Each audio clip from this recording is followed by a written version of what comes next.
New York had the highest death rate in the world. How could we possibly be jumping up and down and saying, oh, Governor Cuomo did a great job? He had the worst death rate in the world. No, you misconstrued that, Senator, and you've done that repetitively in the past. If we're not spreading the infection, isn't it just theater?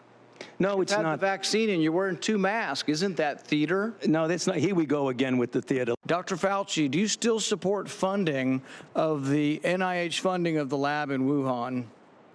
Senator Paul, with all due respect, you are entirely and completely incorrect.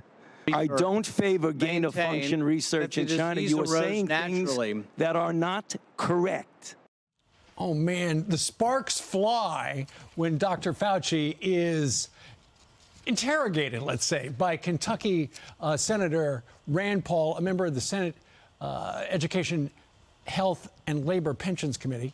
And the senator joins us right now. Good morning to you, Senator. Good morning. Good morning. Well, you're a doctor, so you've got special doctor questions of the doctor. He does not particularly like it. He was asked this morning over on another channel about the give and take between the two of you. He had this to say. Can I just ask about you and Rand Paul? Does your body tense up every time? And by body, you know what I mean. Yeah. You know, Gail, I just don't want to get into that tit for tat with him. I just don't understand what the problem is with him. But, you know, well, I'm just going to do my job and he could do what he wants to do and we'll see what happens.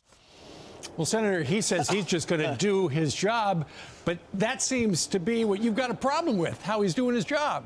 Well, if he was being interviewed by a journalist, they would have asked, did the NIH, did your specific division of the NIH give money to the Wuhan lab? That's incontrovertibly true. What he's arguing is he's parsing his words. He knows his group gave money, but he's saying, oh, it wasn't for juicing up these superviruses. We gave it for other research. It's sort of like the Planned Parenthood argument. Yes, we give taxpayer money to Planned Parenthood, but it's not for abortion. Dr. Fauci's arguing, yeah, we gave it, you know, the NIH and my group specifically gave it to the Wuhan lab, but they weren't supposed to be juicing up viruses. The money is fungible, as you say on Capitol Hill.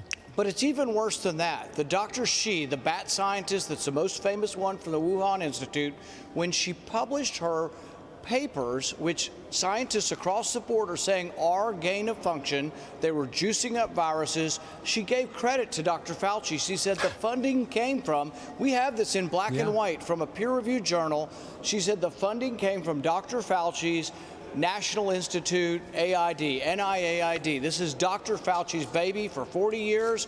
She lists him in the credits. He can't escape this. He did the funding.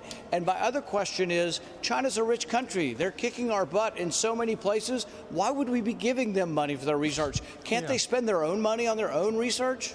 Senator Paul, Dr. Fauci calls your exchange a tit for tat, and he said he doesn't know what your problem is. That's because he's been placed on a pedestal and no one thinks it's appropriate to question him.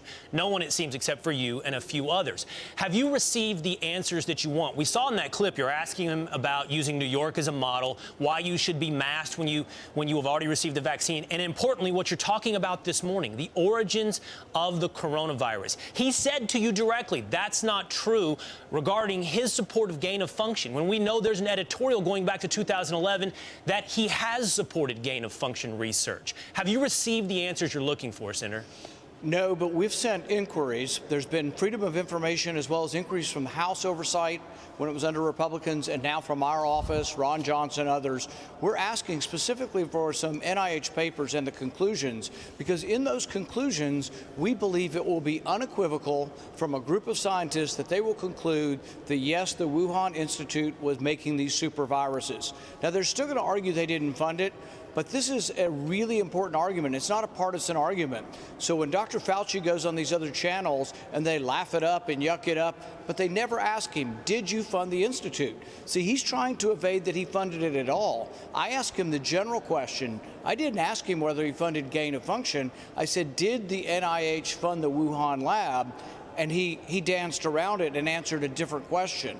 But there is no question at all that the NIH funded this lab. Whether it was gain of function, there's many scientists, Dr. Ebright, Dr. Baltimore, many scientists out there. There were 200 scientists in the Cambridge Working Group that are worried about creating these superviruses in the lab and the possibility that they could get out. So this isn't just me. It's not partisan politics. Shouldn't be partisan at all. We should want to protect the public in case another virus like this could escape.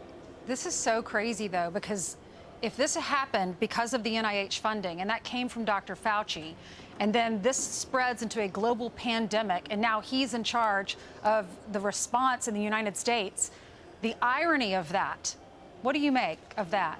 Well, it's even worse than you make out. The person they appointed to investigate the lab from the WHO perspective is the guy who gave the money. So NIH gave the money to a group called EcoHealth.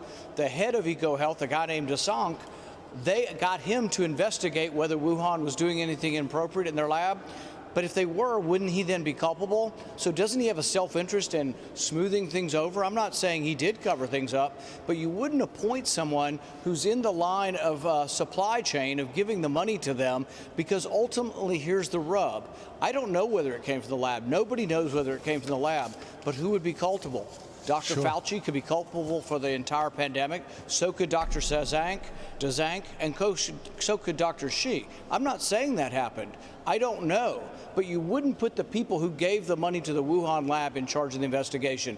That looks like a cover-up. No kidding. And it's curious that it seems like the only people asking about the origin of the coronavirus, which has killed tens of thousands of Americans, all seem to be Republicans, which is odd. You would think and it everybody shouldn't be would. that way. No, absolutely there should not. be bipartisan concern. There's 11 labs in the United States that are cooking up and creating superviruses. That's worrisome. Just the term supervirus is pretty scary. Senator, Doctor, thank you very much for joining us. Thank you.